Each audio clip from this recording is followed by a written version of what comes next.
Muy buenos días a todos. Voy a continuar leyendo otro trozo del profeta Jeremías. Como me escuchan algunos evangélicos, decir que tengo esta preciosa pintura en que aparece la madre de Jesús con su hijo. Pueden quedarse tranquilo alguno. Ya sé que todos los evangélicos no son así, pero si hay algún evangélico más celoso, puede quedarse tranquilo de que nunca he adorado esta imagen tan bonita como es, nunca la he adorado, ni tampoco he adorado a la Virgen María, pero la pongo aquí porque lo dice la Biblia. Dichosa me proclamarán todas las generaciones. Y proclamamos su bienaventuranza precisamente por ser madre de Jesús, Dios hecho hombre. Me da mucha devoción ver esta escena de esa madre con su hijo. Ella fue la gran oyente de Jesús. Nadie escuchó más a Jesús que María, 33 años de vida, aunque solamente hubieran sido los 30 de vida. Voy a continuar donde me quedé la última vez. Jeremías 28. Va a ser lectura, no.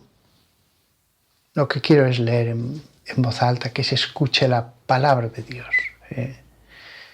Escuchar la palabra de Dios. Aquel mismo año, al principio del reinado de Sedecías, rey de Judá, el año cuarto en el mes quinto, Sedecías fue el último rey de Judá.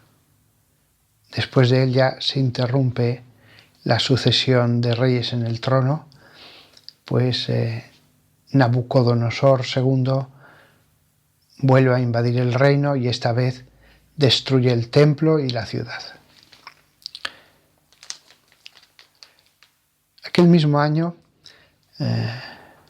se dirigió a mí el profeta Hananías, hijo de Azur, que era de Gabaón, en el templo de Yahvé, a la vista de los sacerdotes y de todo el pueblo, diciendo: Así dice Yahvé Sebaot, el Dios de Israel: He quebrado el yugo del rey de Babilonia. Dentro de 2 años completos, yo hago devolver a este lugar todos los objetos del templo de Yahvé, que el rey de Babilonia, Nabucodonosor, tomó de este lugar y llevó a Babilonia. Y a Jeconías, hijo de Joaquín, rey de Judá, y a todos los deportados de Judá que han ido a Babilonia. Yo los hago volver a este lugar, oráculo de Yahvé, en cuanto rompa el yugo del rey de Babilonia.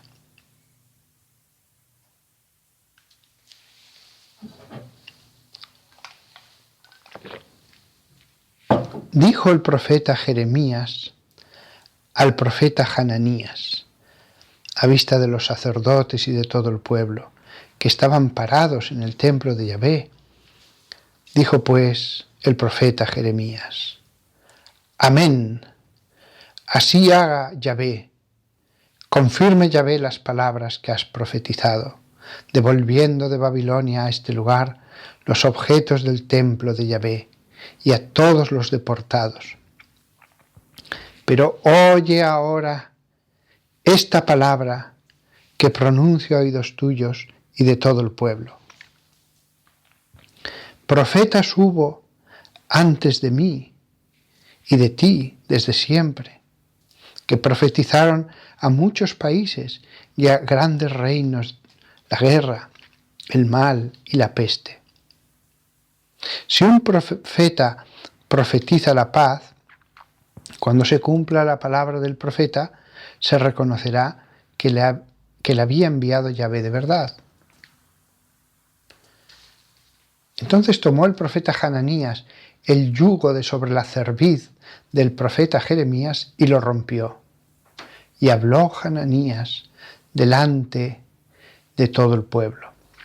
Así dice Yahvé, así romperé el yugo de Nabucodonosor, rey de Babilonia, dentro de 2 años completos, de sobre la cerviz de todas las naciones. Ese fue el profeta Jeremías por su camino. Vamos a hacer un pequeño parón en la lectura. En el capítulo anterior, este hombre de Dios, Jeremías, tenía un mensaje que dar. Someteos al yugo de Babilonia. Dios ha decretado que por los pecados del pueblo, de los sacerdotes, de los reyes de Judá, nos toca sufrir un tiempo de estar sometidos a ese reino, a ese rey. Y no solamente dijo la palabra, sino que cogió un yugo y se lo puso sobre la cabeza. ¿Cómo sería ese yugo? Bueno, lo más normal es que no fuera el típico yugo que a veces es una línea con 2 así. Probablemente este yugo eran 2 palos con un palo horizontal que se ponía sobre el cuello del asno o del buey. Eso con cuerdas tiraba del carro, hacía fuerza y los 2 palos más o menos de este grosor más uno horizontal es sencillo y funciona. El profeta Jeremías no solamente dio la palabra, sino que se puso un yugo. No solamente habló, vieron a este hombre santo diciendo, no rechacéis este yugo, Dios lo ha permitido. Y él había hablado, el mensaje que Dios le había dicho que dijera, y de pronto llega este hombre, Hananías, que se autoproclama profeta, y les dice que no, tranquilos, no os preocupéis, no va a pasar eso. Y encima toma el yugo y lo rompe diciendo, así romperé el yugo de Nabucodonosor. Lo pondría en el suelo, pondría la pierna encima, o si era muy recio, lo cogería y lo rompería contra el suelo. Lo desarmó. Lo curioso es que en ese momento Jeremías queda impactado. Él está dando un mensaje y de pronto este hombre hace eso delante de todos. Se sentiría tan avergonzado, que parece ser que no dijo nada. El texto bíblico dice que se marchó y se fue el profeta Jeremías por su camino. Ahí estaban los hombres del pueblo, unos pensando de una manera, otros de otra. ¿Con qué nos quedamos?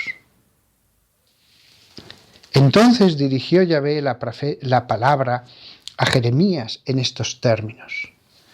Después que el profeta Hananías hubo roto el yugo de sobre la cerviz del profeta Jeremías. Ve y dices a Hananías, así dice Yahvé, yugo de palo has roto, pero tú lo reemplazarás por yugo de hierro. Porque así dice Yahvé Sebaot, el Dios de Israel, yugo de hierro he puesto sobre la cerviz de todas estas naciones, para que sirvan a Nabucodonosor, rey de Babilonia, y le servirán, y también los animales del campo le he dado. Dijo también el profeta Jeremías al profeta Hananías, oye Hananías, ¿no te envió Yahvé? Y tú has hecho confiar a este pueblo en cosa falsa. Por eso, así dice Yahvé, he decidido arrojarte de sobre la faz del suelo. Este año morirás, porque rebelión has predicado contra Yahvé. Y la Biblia añade una línea. Y murió el profeta Hananías aquel mismo año, en el mes séptimo. Del texto que hemos leído, sí que quiero hacer una pequeña glosa. Lo primero es que dice este rollo de Jeremías. Profetas hubo antes de mí y de ti desde siempre, que profetizaron a muchos países y a grandes reinos. Dios es un Padre. Eran épocas de gente ruda, gente que no sabía mucho ni de religión, ni de Dios, Pero Dios envió oráculos, envió profetas. Envió hombres honestos, buenos. O mejor dicho, en cada pueblo donde veía que había un hombre muy bueno, muy honesto, que no se había manchado tanto con el pecado, de entre esos hombres a veces escogía a uno que les dijera sus palabras y les llevara al buen camino, porque él era bueno. ¿Cómo hacer que los hombres escuchen y obedezcan?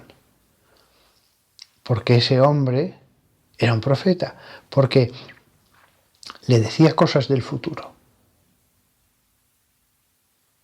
Si no, ¿por qué le van a obedecer? Repito el versículo porque está dicho de pasada y es importante. Profetas hubo antes de mí, es Jeremías 28, versículo 8. Profetas hubo antes de mí y de ti desde siempre, que profetizaron a muchos países y a grandes reinos, la guerra, el mal y la peste. ¡Qué bien! Es verdad que Dios fundará su religión con Abraham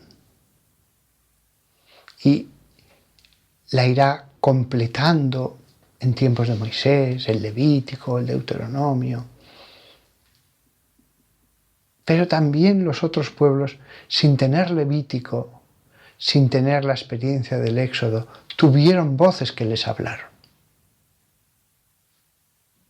Incluso en pueblos muy primitivos, en chozas, en un lugar selvático, donde no llegó la luz del Evangelio, de vez en cuando había hombres buenos que demostraban, profetizando, que eran profetas. ¿Y para qué Dios les daba a conocer el futuro? Era un modo de decir,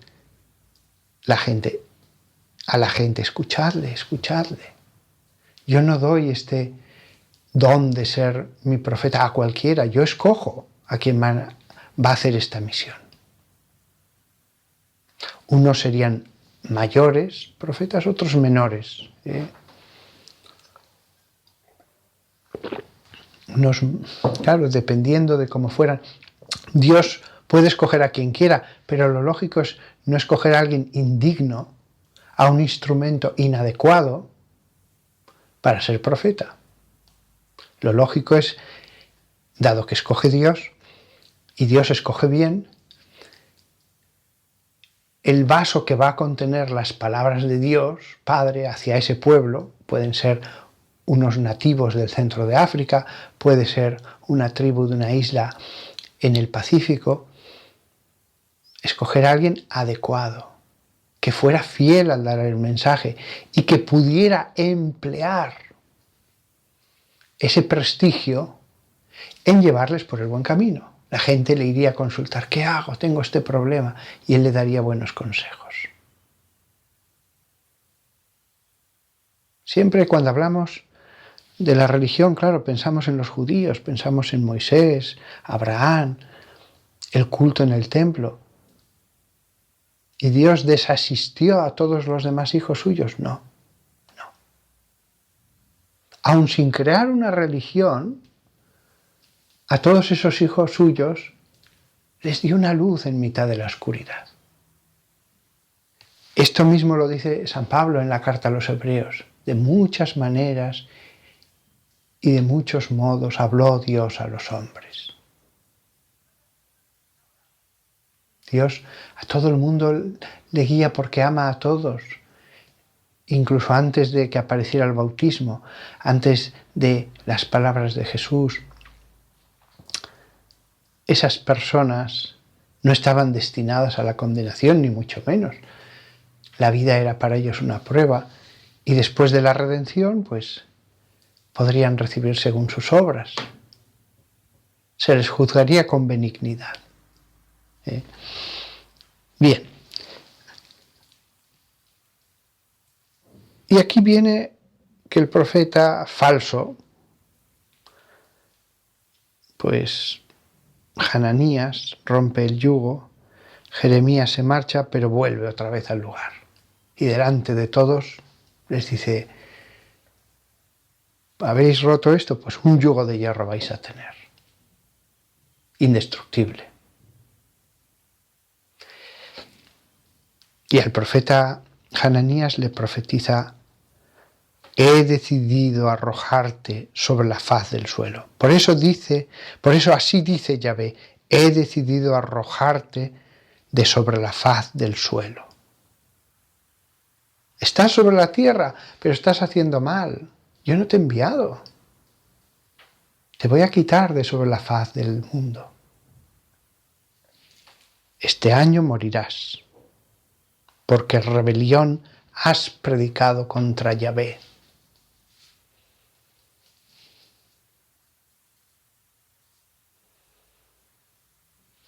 Un castigo grave porque el pecado era grave. No es cualquier cosa, presentarse uno diciendo Dios me ha dicho esto o lo otro y que no sea verdad. Si hubiera sido un loco no lo hubiera castigado. Porque claro, hay locos que sin culpa creen tener revelaciones de Dios. Y después hay gente que lo hace por ganancia. En este caso, debía sacar un beneficio de que todos creyeran que era un profeta. Más turbio es cuando alguien tiene dones pero son dados desde abajo, porque se ha metido con las fuerzas oscuras. No creáis que normalmente van a dar grandes profecías. Dios no permite que sus hijos sean confundidos tanto. No da mano libre al maligno, sino tanto se extraviarían. Pero cuando alguien hace eso, el que se acerca a él nota que es un hombre oscuro, maligno. Puede hablar de Jesús, puede hablar de Dios, puede, sí, yo también soy creyente en Jesús, pero hay algo en él que huele a lo de abajo. No a lo de la tierra, sino más abajo. Y Dios no les permite ser ayudados por el mal de forma demasiado extraordinaria. Pueden tener ciertas percepciones de lo que le pasa a la persona, pueden ser inspirados por esas entidades del aire, como dice San Pablo, para entender cómo es el corazón de esa persona. Alguna cosa del futuro tal vez les inspiren, pero no. Los servidores del maligno ni van a hacer grandes curaciones, alguna mejoría, algún alivio, ni van a hacer grandes profecías. Alguna intuición respecto al futuro alguno puede tener. No digo que no. Pero el profeta en la Biblia, ¿cómo sabremos que tú has enviado a alguien? Porque profetizará el futuro y se cumplirá. Luego ese es el signo. Yo no conozco a servidores del mal que sean profetas. Otra cosa es servidores del mal que tengan ciertas inspiraciones para intuir por dónde van a ir las cosas, etc. Alguna vez, como excepción, Dios podría permitir algo más grande, pero yo no conozco esos casos. Porque aunque el maligno quiere imitar a Dios, pero no puede hacer ni siquiera todo lo que por su poder podría. Está limitado, está encadenado. ¿Para qué? Para no engañar tanto a los hombres. Si alguien fuera muy poderoso en el servicio del maligno, le pasaría como al profeta Hananías. Por eso dice, así dice Yahvé, he decidido arrojarte de sobre la faz del suelo. Este año morirás porque rebelión has predicado contra Yahvé. Si al final alguien está haciendo tanto daño, pues Dios dirá, venga, se acabó. Porque una cosa es hacer el mal y otra cosa es presentarse como profeta enviado por Dios sin serlo. Y si esa persona, encima, con el que tiene contacto es con el de abajo, mucho más daño podría hacer. Eso Dios no lo resiste. Eso atrae el castigo de Dios enseguida. Hay gente que piensa, ¿por qué Dios no castiga a los adúlteros? ¿Por qué Dios no castiga a los que están en orgías? Bueno, Dios puede ser benigno con esas personas y darles tiempo. Pero hay otro tipo de pecados en los que el tiempo sería para grandísimo perjuicio de sus hijos. Allí Dios no tiene tanta paciencia.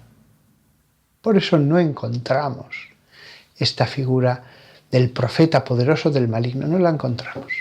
Aunque se nos advierte que precisamente en los tiempos del Apocalipsis sí que habrá dos, el anticristo y el falso profeta, que tendrán algo más de libertad para extraviar a las naciones.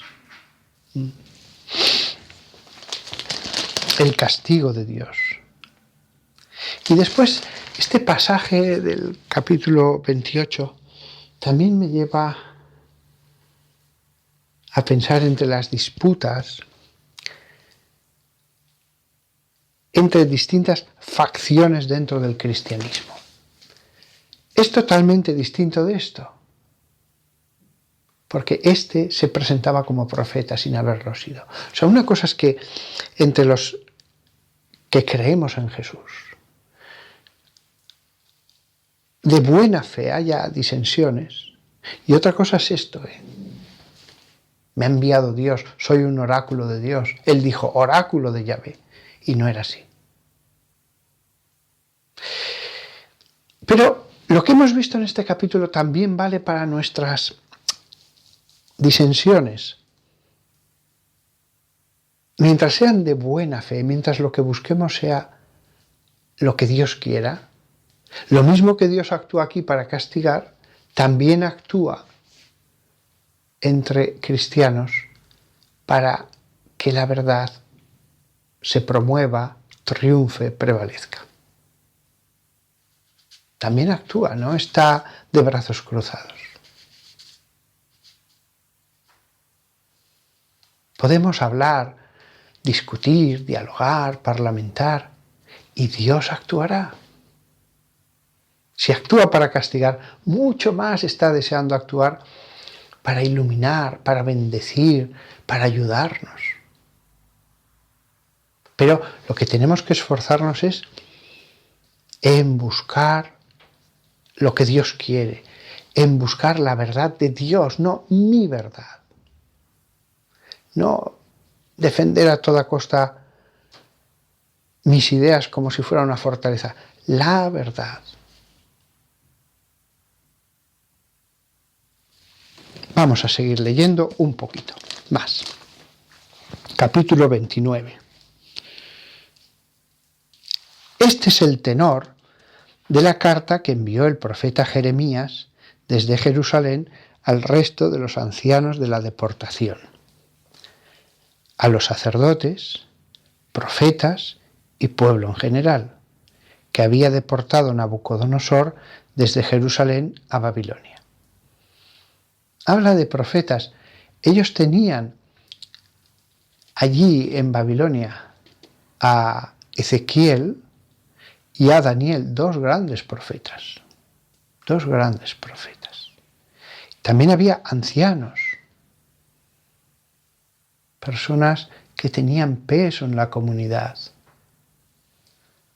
No olvidemos que presbítero significa ancianos. El paralelismo entre el antiguo pueblo de Israel y el nuevo pueblo de Israel. Al resto de los ancianos, a los sacerdotes, profetas y pueblo en general. Después de salir de Jerusalén, el rey Jeconías y la gran dama. ¿A quién se refiere aquí con la gran dama? Se refiere a la madre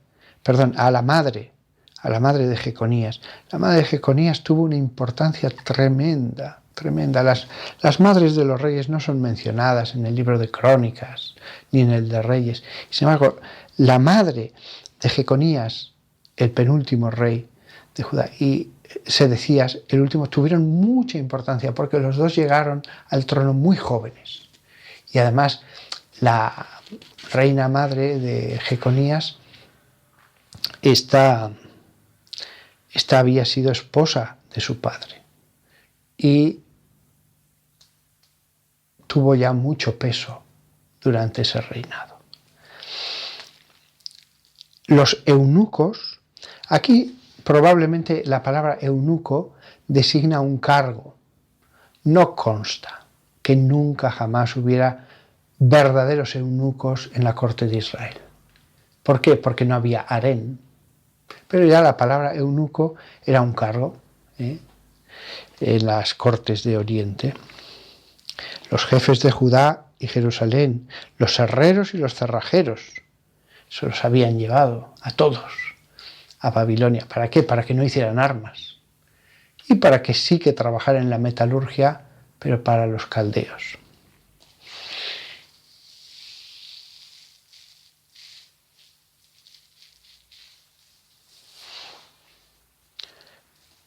Bien, entonces dice que envió una carta a estas personas por mediación de Elasá, hijo de Safán, y de Gemarías, hijo de Gilquías, a quienes Sedecías, rey de Judá, envió a Babilonia, donde Nabucodonosor, rey de Babilonia. Y esta es la carta del profeta Jeremías al pueblo en el exilio. Así dice Yahvé Sebaot, el Dios de Israel, a todos los deportados de Jerusalén a Babilonia. Edificad casas y habitadlas, plantad huertos y comed su fruto. Tomad mujeres y engendrad hijos e hijas. Casad a vuestros hijos y dad vuestras hijas a maridos, para que den a luz hijos e hijas. Y medrad allí, y no menguéis.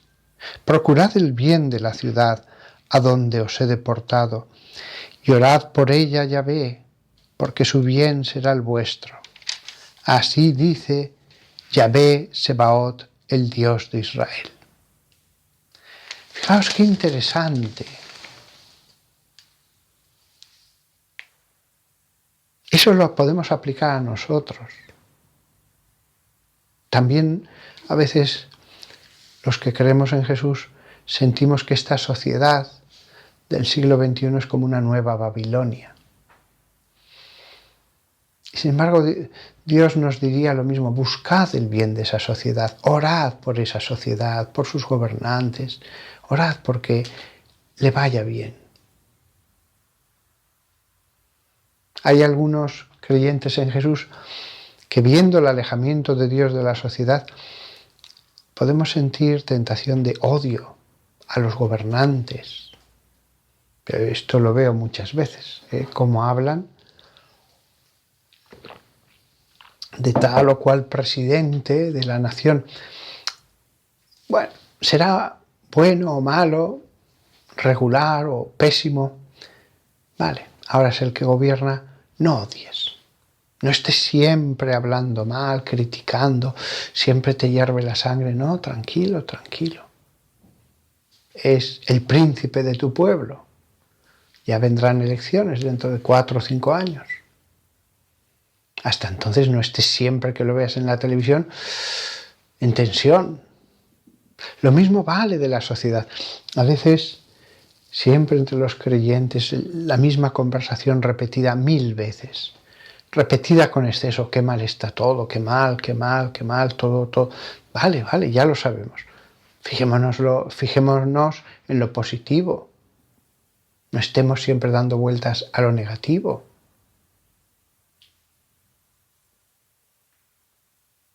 Ellos estaban en Babilonia. Nosotros estamos en una nueva Babilonia. El antiguo Israel, el nuevo Israel. Mientras estemos en la tierra estamos como deportados, como exiliados. Sin embargo, fijaos las palabras del profeta que Dios nos dice también a nosotros. Así dice Yahvé Sebaot: edificad casas y habitadlas, plantad huertos y comed su fruto, tomad mujeres y engendrad hijos e hijas, casad a vuestros hijos y dad vuestras hijas a maridos, para que den a luz hijos e hijas, y medrad allí, y no menguéis, procurad el bien de la ciudad a donde os he deportado, y orad por ella, Yahvé, porque su bien será el vuestro. Hay gente, la he conocido, que piensa que el fin del mundo va a venir en 1 año o en 2, pero más bien en 1 año. Llevo conociendo a gente así hace más de 1/4 de siglo, que cada año piensan que es el último. Buena cosa sería si eso les llevara a orar más, a escuchar más la palabra de Dios, a vivir ese año como si fuera el último de su vida. Buena cosa sería. Pero desgraciadamente estas personas solo leen que revelaciones particulares, mensajes y mensajes de personas que dicen cosas concretas que después no se cumplen. Y les lleva a tomar decisiones que son incorrectas, porque no, el mundo no se va a acabar ese año. No se va a acabar ese año. Me acuerdo de un señor que compraba diamantes y diamantes para cuando viniera este momento que ya veía inminente. Esto fue hace ya más de 15 años cuando le conocí a este señor. Casi 20. Los que leemos la Biblia vemos que los signos del Apocalipsis no se han cumplido todavía. Los signos que indican que estamos en el Apocalipsis. Si ya uno se basa en revelaciones de fulanito en tal país, de menganito en tal otro país, que cogen un versículo y dicen, es este, cogen otro versículo, es este, que aparece un volcán en un sitio, algún versículo donde aparezcan volcanes, que hay un terremoto, siempre ha habido terremotos, pues busquemos un versículo de la Biblia donde hay terremotos. Sí, en el Apocalipsis es uno de los signos, pero es un terremoto en Jerusalén donde muere un número concreto de personas. El día que haya un terremoto en Jerusalén y muera, no me acuerdo si eran 7.000 personas, exactamente 7.000 personas, empezará a haber más signos, si estamos en el Apocalipsis. Si todos los signos se van cumpliendo, eso ya es distinto. Cuando llegue el Apocalipsis, todos nos vamos a enterar. Mientras tanto, aunque nos sintamos como en Babilonia, deportados en este mundo, debemos buscar el bien de este mundo, rezar por los gobernantes y no pensar que todo se acaba en 3 o 4 meses. Esta carta, por lo tanto, de Jeremías tiene una enseñanza para nosotros. Leo un poquito más y ya acabo enseguida.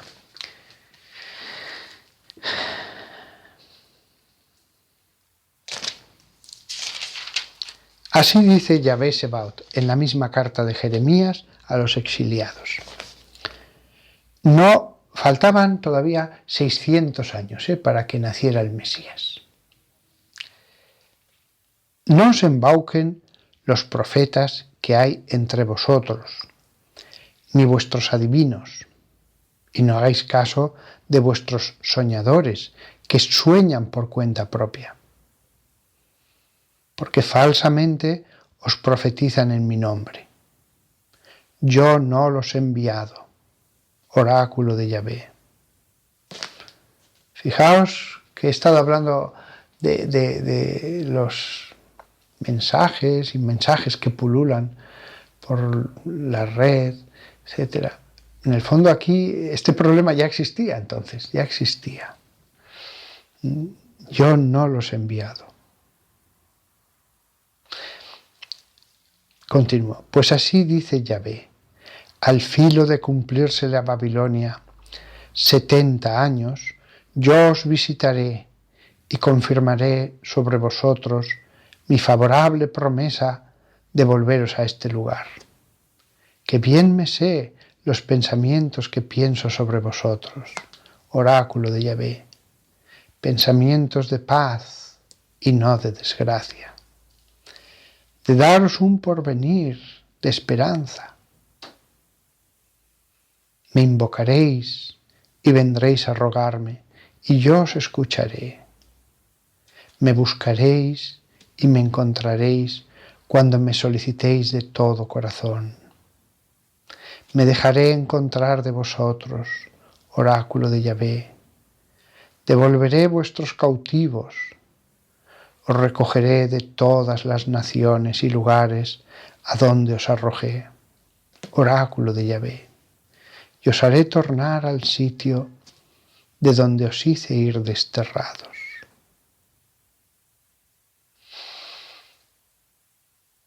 Aunque aquí lo más esencial es el retorno. Todo nos lo podemos aplicar. Me invocaréis y vendréis a rogarme y yo os escucharé. Los pensamientos que tiene Dios de nosotros, pensamientos de paz y no de desgracia. Me buscaréis y me encontraréis. Me dejaré encontrar de vosotros.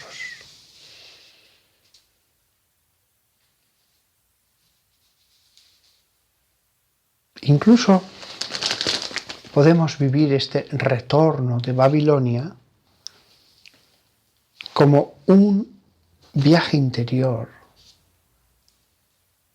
Yo estoy prisionero en Babilonia. Señor, libérame y devuélveme a Jerusalén. Reconstruiremos el templo y te adoraremos.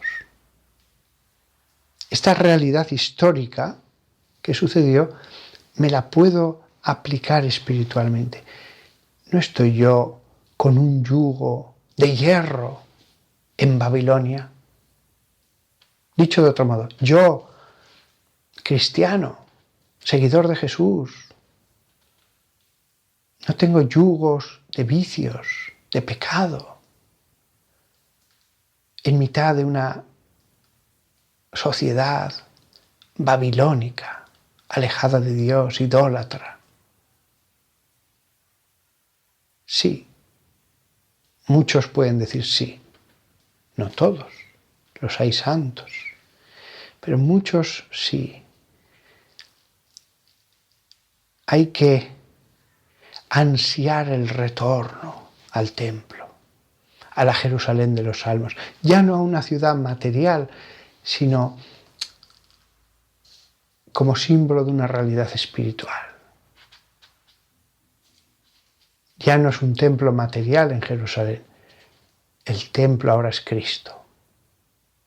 En Él queremos entrar.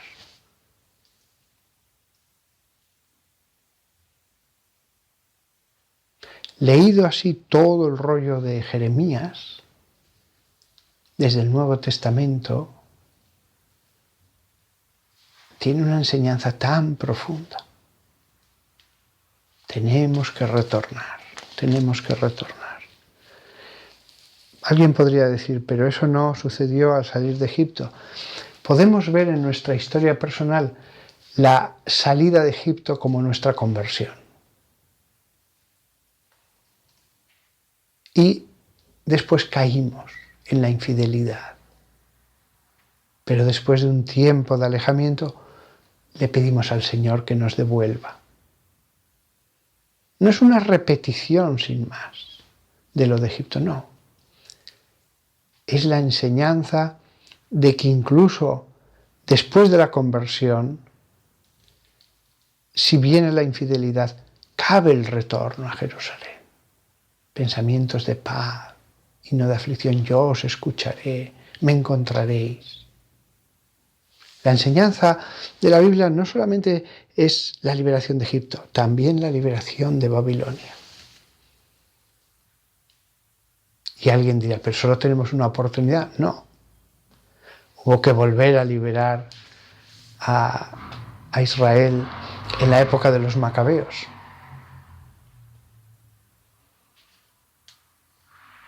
Con lo cual, no se puede sentir abandonado ya para siempre el que diga, bueno, es que me liberó en Egipto, mi conversión, volví hacia Dios en Babilonia. No, hay más veces que Dios puede volver a aplicar la misericordia. Me puedo convertir varias veces. ¿Da lo mismo entonces todo? No. Cada acto malo, fuera la época de Sedecías o de Jeconías o la época de los macabeos, cada acto malo tiene consecuencias.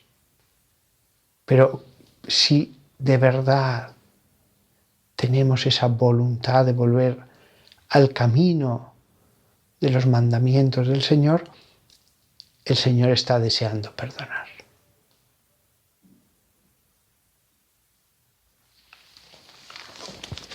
Voy a leer un poquito más y con esto ya acabaré.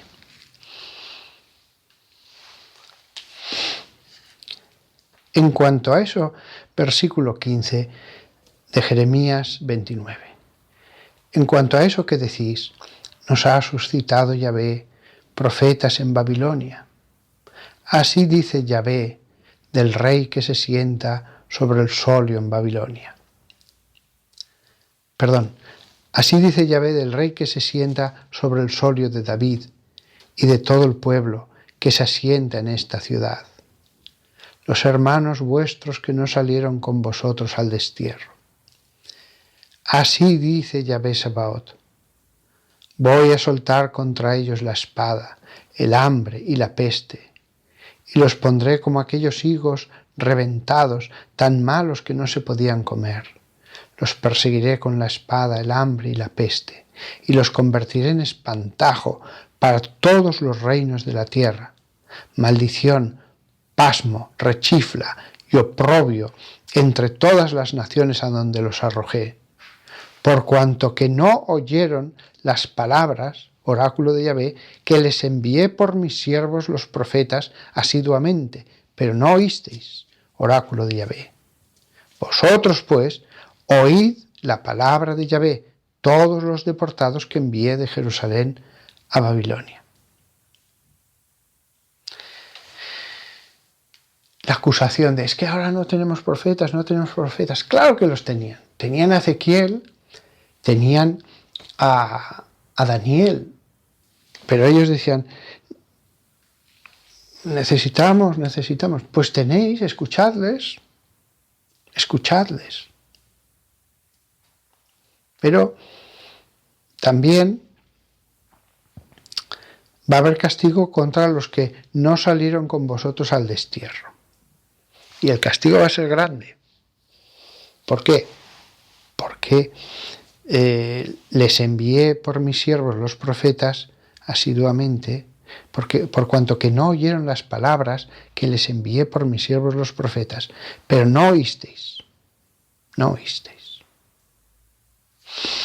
Por lo tanto, ya escucha.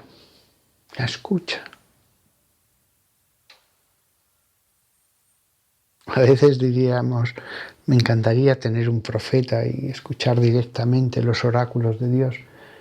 Vale, si eso lo da Dios, fantástico. Pero tenemos su palabra. ¿Qué más necesitamos escuchar si es una palabra que nos lleva a la conversión, a seguir los mandatos de Dios? ¿Qué más necesitamos? Los detalles, cuando nos ha dado la inteligencia, con la conciencia. ¿Tendría Dios que descender a cada detalle? Haz esto, haz lo otro, cada detalle. Cásate con este. Tú pídele, Señor, ilumíname si me tengo que casar con este que me pretende. Ilumíname. Si tú se lo pides de corazón que te ilumine, si Dios te quiere decir algo, ya te vas a ir dando cuenta. No necesita Dios entrar en cada detalle, ahora a la derecha, ahora a la izquierda, ahora... Él dice lo que tiene que decir. Para el resto, lo pensamos, tenemos la conciencia, podemos en la oración cada día, Señor, si no es este el hombre con el que quieres que me case, ya me lo darás a conocer. Y a lo mejor el modo de darlo a conocer es que ese hombre de pronto pierde interés y se marcha. A lo mejor te casas con ese hombre, es muy bueno, pero al cabo de 4 o 5 años empieza a torcerse y ya es una fuente de dolor, de desamor. Señor, ¿por qué no me lo dijiste? No, también eso es una vocación. También eso es una vocación, tener que dar amor al que no te da amor.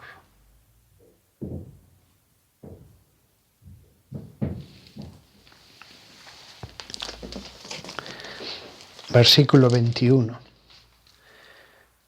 Así dice Yahvé Sebaot, el Dios de Israel, sobre Ahab, hijo de Colayas, y sobre Sedecías, hijo de Maasías, que os profetizan falsamente en mi nombre. Voy a entregarlos en manos de Nabucodonosor, rey de Babilonia. Él los herirá ante vuestros ojos. Y de ellos tomarán esta maldición todos los deportados de Judá que se encuentran en Babilonia. Vuélvate, Yahvé, como a Sedecías y como a Ahab, a quienes asó al fuego el rey de Babilonia, porque obraron con fatuidad en Israel, cometieron adulterio con las mujeres de sus prójimos y fingieron pronunciar en mi nombre palabras que yo no les mandé. Yo soy sabedor y testigo, oráculo de Yahvé.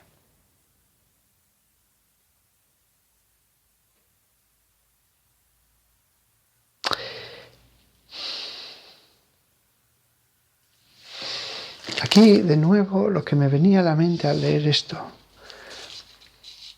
es que aunque aquí habla de lo peor, los falsos profetas,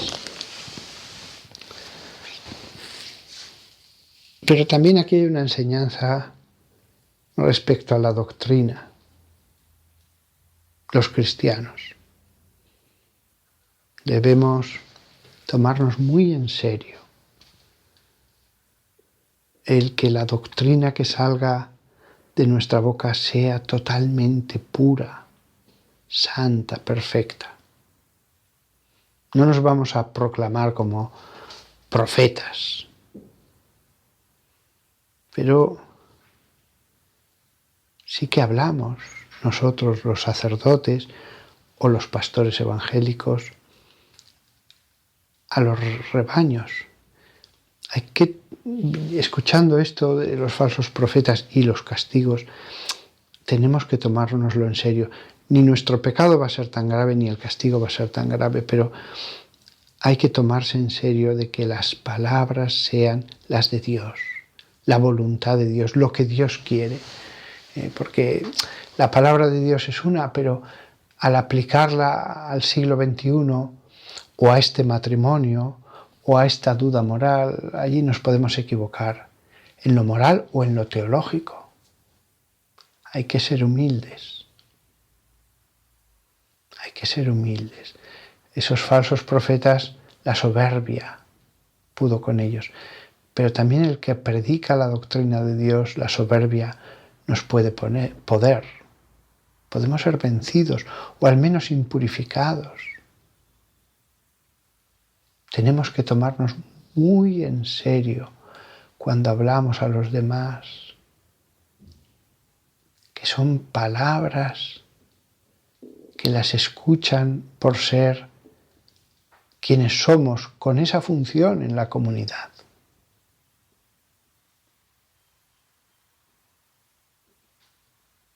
No digo que no se pueda decir nada, que no abramos la boca por miedo, pero tenemos que estar seguros, tenemos que obrar muy bien. Predicar es una labor sagrada, porque vuelve santas a las almas, las santifica, acercándolas a Dios. Bueno, también un último pensamiento, aquí que hemos hablado de profetas, para los que ya hemos renacido del agua y del Espíritu y hemos escuchado al Maestro y le hemos pedido el Espíritu que viene de lo alto. Lo que realmente ahora importa es el Evangelio, la buena nueva. Ya no necesitamos ninguna profecía más que las contenidas en la palabra de Dios. Aquellos hombres sin el Evangelio, sin tener rollo de la ley, necesitaban guías, un poquito de luz en la oscuridad. La profecía tenía su importancia.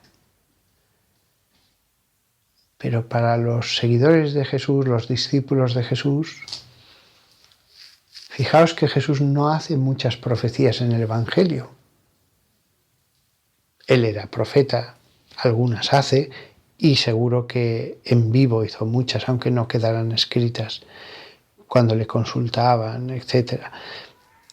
Pero el que en el Evangelio no haya prácticamente casi ninguna, muy pocas, es que ahora llega ya el momento de escuchar la doctrina y aplicarla.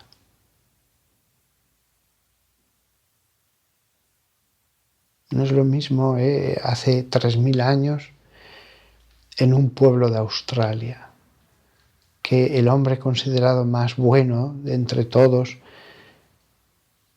tuviera algún don y les guiara un poco. No, Dios ya nos ha guiado totalmente en el Evangelio. Totalmente.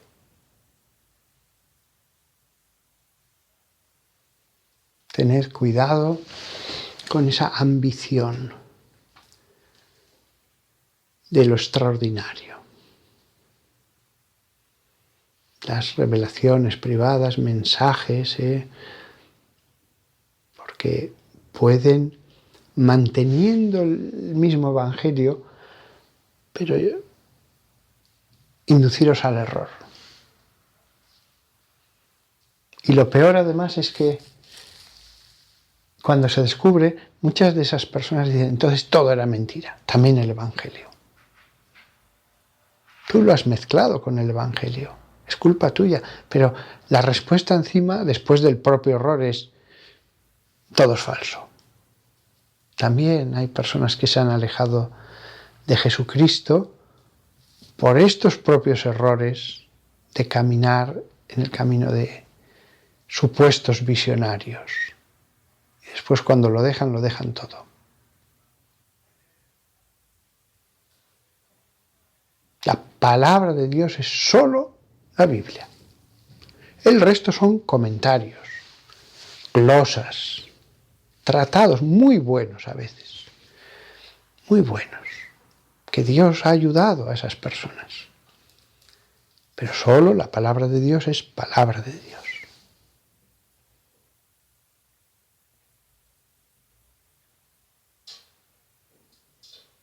Bueno, me despido de vosotros, que también estáis en Babilonia y que estamos desterrados hasta el día que vayamos ya no a la Jerusalén terrena, sino a la Jerusalén ya del cielo, con todos los que ya están allí gozando de la visión de Dios. Os doy una bendición. Señor Dios Todopoderoso, bendice a los que escuchan. Ven, Espíritu Santo, ven, ven. Renuévanos, danos nuevo entusiasmo, inflámanos con ese fuego espiritual que solo tú puedes traer de lo alto. Ven, Espíritu Santo. Y la bendición de Dios Todopoderoso, Padre, Hijo y Espíritu Santo descienda sobre vosotros. Amén.